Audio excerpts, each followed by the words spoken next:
ನಾನು Ravindra Kumar V Dongargaon BJP ಸಾಮಾನ್ಯ ಕಾರ್ಯಕರ್ತ. ಇವತ್ತಿನ ಇದೊಂದು ಸುದ್ದಿಗೋಷ್ಠಿ ಮಾಧ್ಯಮ ಸೋದರ ಮುಖಾಂತರ ನಾವು ಹೇಳಲು ಇಷ್ಟಪಡ್ತೇವೆ. ಅಂದ್ರೆ ಸುಮಾರು 2-3 ಪ್ರೆಸ್ ಮೀಟ್ ಮಾಡಿದೆವು ನಾವು. ಜಿಲ್ಲಾಧ್ಯಕ್ಷ ಅವ್ವಣ್ಣ ಮ್ಯಾಕೇರಿ ಅವರಿಗೆ ಆಗಬೇಕಂತ ಅದು ರಾಜ್ಯದ ನಾಯಕರಿಗೂ ಗಮನಕ್ಕೆ ತಂದಿದ್ದೆವು. ಸಾಧ್ಯ ಆದರೆ ರಾಷ್ಟ್ರದ ನಾಯಕರಿಗೂ ಗಮನಕ್ಕೆ ತರ್ತೇವೆ, ನಾವು ಬಿಡಲ್ಲ. ಒಟ್ಟು ನಮಗೆ ಜಿಲ್ಲಾಧ್ಯಕ್ಷ ಸ್ಥಾನ ನಮಗೆ ಬಿಟ್ಟು ಕೊಡಬೇಕು.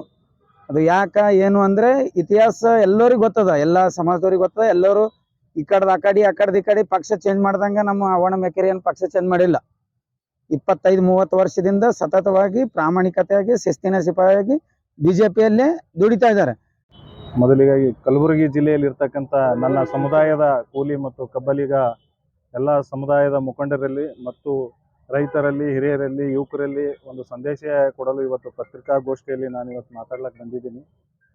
ಇನ್ನೊಂದು ಏನಪ್ಪ ಅಂತ ಕೇಳಿದರೆ, ಅಫ್ಜಲ್ಪುರ ತಾಲೂಕಿನ ಅವ್ವಣ್ಣ ಮ್ಯಾಕೇರಿ ಅವರನ್ನು ಜಿಲ್ಲಾ ಅಧ್ಯಕ್ಷರನ್ನಾಗಿ ನೇಮಕ ಮಾಡಬೇಕನ್ನುವಂಥ ವಿಚಾರ ಪಕ್ಷದ್ದು ಆಗಿತ್ತು, ಪಕ್ಷದಲ್ಲಿರ್ತಕ್ಕಂಥ ವರಿಷ್ಠರದು ಆಗಿತ್ತು. ಮತ್ತು ನಮ್ಮ ಹೈದರಾಬಾದ್ ಕರ್ನಾಟಕದ ಎಲ್ಲ MLAಗಳು ಮತ್ತು ಮಾಜಿ ಹಾಜಿ ಎಲ್ಲ ಹಿರಿಯರು ಕಲಿತು ನಿರ್ಣಯ ಮಾಡಿ ಇನ್ನು ಅವರಿಗೆ ಎರಡೇ ದಿನಗಳಲ್ಲಿ ಅವರನ್ನ ಹೆಸರು ಘೋಷಣೆ ಮಾಡುವಂತ ಸ್ಥಿತಿಯಲ್ಲಿ ಇರುವಾಗಲೇನೆ ನಮ್ಮವರಿಂದಲೇನೆ ಅವರಿಗೆ ಕೈ ಬಿಡುವಂತ ಕೆಲಸ ಆಗಿದೆ. ಇದಾಗಬಾರದು ಅಂದ್ರೆ ಸಮಾಜ ಎಚ್ಚೆತ್ತುಕೊಳ್ಳಬೇಕು.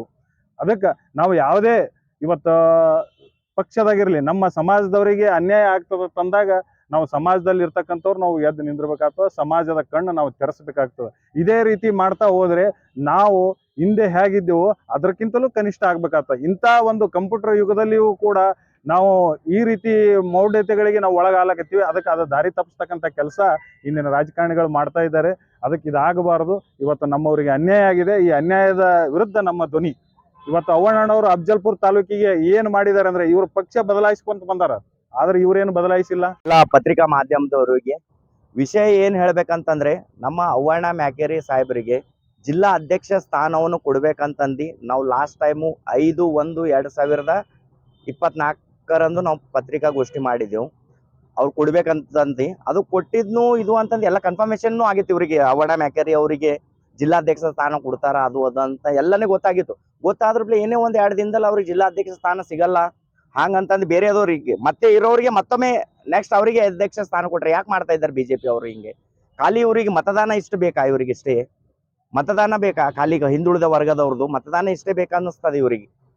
ಆದ ಕಾರಣ ನಾವೇನ್ ಮಾಡಿದ್ವಿ, ಇವತ್ತು ಕೂಡ ಪ್ರೆಸ್ ಮೀಟ್ ಮಾಡಿದ್ವಿ. ಪ್ರೆಸ್ ಮೀಟ್ ಮಾಡಿದ ನಂತರ ಇದು ಮೂಲ ಕಾರಣಕರ್ತರಾಗಿದ್ದಾರೆ. ಯಾಕಂದ್ರೆ ಬಿಜೆಪಿ ಪಕ್ಷಕ್ಕೆ ಏನೂ ಹೇಳೋದಿಲ್ಲ.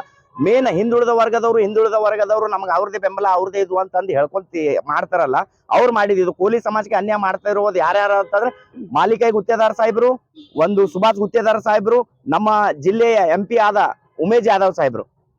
ಯಾಕಂದ್ರೆ ನಿರಂತರವಾಗಿ ಕೂಲಿ ಸಮಾಜದ ಮೇಲೆ ಯಾವಾಗೂ ಈಗ ಜಿಲ್ಲಾ ಅಧ್ಯಕ್ಷ ಸ್ಥಾನ ಕೂಡ ಕನ್ಫರ್ಮ್ ಆಗಿತ್ತು. ಕನ್ಫರ್ಮ್ ಆದ ಕೂಡಲೇ ಅವರು ಸ್ಥಾನ ಇದು ರಾಜ್ಯಾಧ್ಯಕ್ಷರಾದ ವಿಜೇಂದ್ರ ಅವರು ಹೂನ್ ಕೂಡ ಅನ್ನೋದು ಅದು ಫೈಲ್ ಕೂಡ ಇದು ಆಗ್ತಾ ಇತ್ತು. ರಾಜ್ಯಾಧ್ಯಕ್ಷ ಸ್ಥಾನ ಸಿಗ್ತದ ಕನ್ಫರ್ಮ್ ಕೂಡ ಆದ್ಮೇಲೆ ಅವ್ರು ಹೋಗಿ ಇಲ್ಲ ಸರ್ ಇವ್ರಿಗೆ ಮಾಡ್ಬೇಡ್ರಿ, ಅವ್ರು ಮತ್ತೆ ಅವ್ರಿಗೆ ಇದು ಮಾಡ್ರಿ ಅಂತ ಅವ್ರು ಹೇಳಿದ್ರು. ಇದು ಜರ್ ಕರ್ತಾ ಇದು ಖರೆ ಆಲಕ್ಕೂ ನಾ ಪ್ರೂಫ್ಗೆ ಸಾಥ್ ನಾವು ಬರ್ತೇವೆ ಸರ್. ಇದು ಮಾತು ಇದು ಖಚಿತ ಅದ. ಅವ್ರು ಹೇಳಿದ್ದು ಇದು ಮಾತು ನಂಬಲ್ಲಿ ಪ್ರೂಫ್ಗೆ ಸಾಥ್ ಅದಾವ. ಯಾಕ ಹಿಂದುಳಿದ ವರ್ಗ ಈ ಕೂಲಿ ಸಮಾಜ ಅಂದ್ರೆ ನಿರಂತರ ತುಳ್ಕೋತೆ ಬಂದಾರ. ಸ್ವಂತ ಅವ್ರು ಹೇಳ್ತಾರ ನಾವು ಬಿ ಹಿಂದುಳಿದವರು, ನಾವು ಬ್ಯಾಕ್ವರ್ಡ್ ಕ್ಲಾಸ್ದವರು ಅಂತ ಹೇಳ್ತಾರ. ಬಟ್ ಬ್ಯಾಕ್ವರ್ಡ್ ಕ್ಲಾಸ್ದವ್ರು ಬಟ್ ಕೂಲಿ ಸಮಾಜಕ್ಕೆ ಇದು ಮಾಡ್ತಾ ಇಲ್ಲ ಸರ್. ವೀಕ್ಷಕರೇ, ಈ ವಿಡಿಯೋ ನಿಮಗೆ ಇಷ್ಟ ಆಗಿದ್ರೆ ಈ ಕೂಡಲೇ ಸಬ್ಸ್ಕ್ರೈಬ್, ಕಮೆಂಟ್, ಲೈಕ್ ಮಾಡಿ ಹೊಸ ವಿಡಿಯೋಗಳನ್ನು ಮಾಡಲು ಬೆಂಬಲವನ್ನ ನೀಡಿ.